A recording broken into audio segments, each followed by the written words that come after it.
Houston Youth Symphony's coda and melody program teachers, and I'm going to be giving you guys some tips on how to play this excerpt. This was the Debut String Orchestra excerpt, the Concerto al Unioso. I probably did not pronounce that right. Opus number 2, number 8. First things first, I think with any excerpt, it's always a good idea to listen to the piece, whether that be, Apple Music, Spotify, or on YouTube. It's always good to be able to hear the excerpt in context. If you go to YouTube and look up the piece, there's an account named Drama per Musica, and they have all the concertos. This one's number 8, they have all 12. And I believe it's at the 38-minute mark, and I think that's a good recording to listen to. I do think it's a little on the faster side, but it's still, I think, nice to follow. The dynamics are, I think, one big part of one of the issues that this excerpt is gonna cause some people. So it's very important to look at where the dynamics are lining up. We typically want to change dynamics on the downbeats of every measure, but in this case they're on beat 2, and even the very first note of the excerpt, it doesn't have a dynamic marking, but if we look at the beginning, it is forte. So the very first note is forte, and then we switch to piano on the second beat, and for the next 2 measures it does the same thing where it switches on beat 2. Also checking where the crescendos, decrescendos are. Those are very important. We don't have them for too long, so it's important that we do those crescendos and decrescendos in the beat, 1 beat or 2 beats that we get. So I think doing it very slowly, or not very slowly, but a little slower to help with the dynamics. We don't think about them that much because that tends to be the easy thing to do, right? Forte and pianos, but in this context, I think it's a little tricky. So I suggest putting a metronome at 80, and I'm gonna play you a little bit of it so you get an idea. This is 80.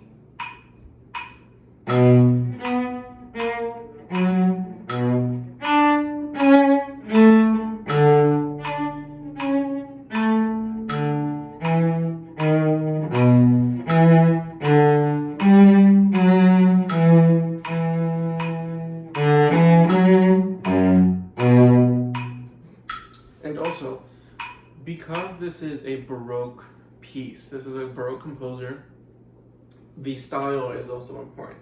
So we can't play these quarter notes super long and connected like we would any other thing, any other piece.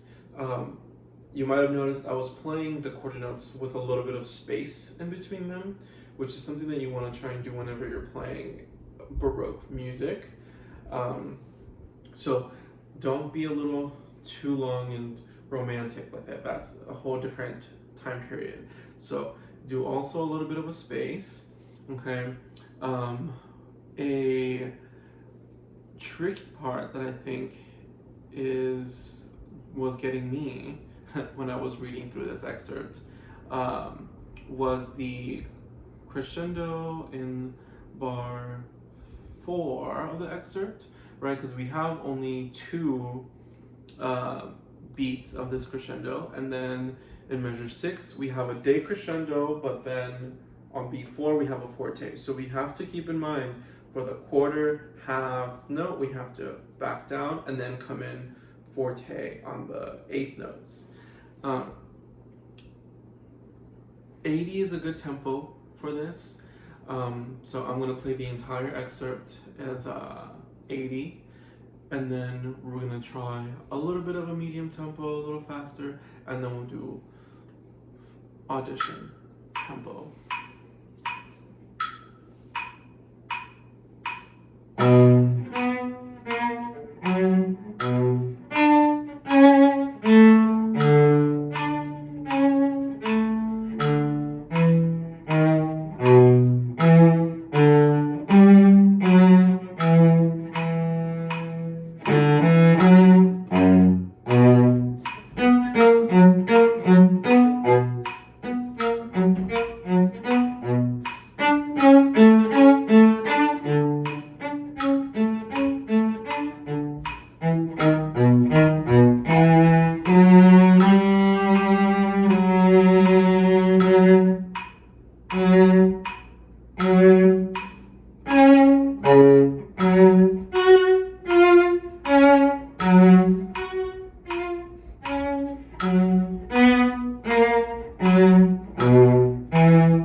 So that was 80.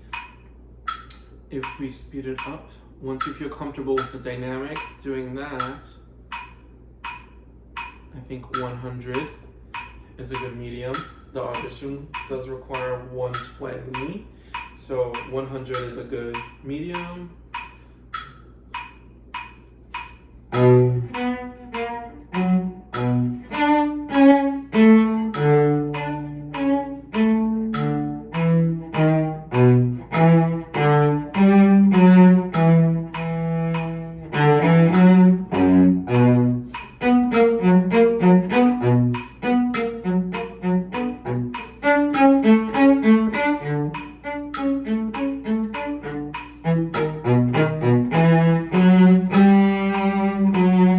I think that's a good practice speed. And then for final tempo, 120 would be good. I'm gonna turn off my metronome because this is about how you should record and submit.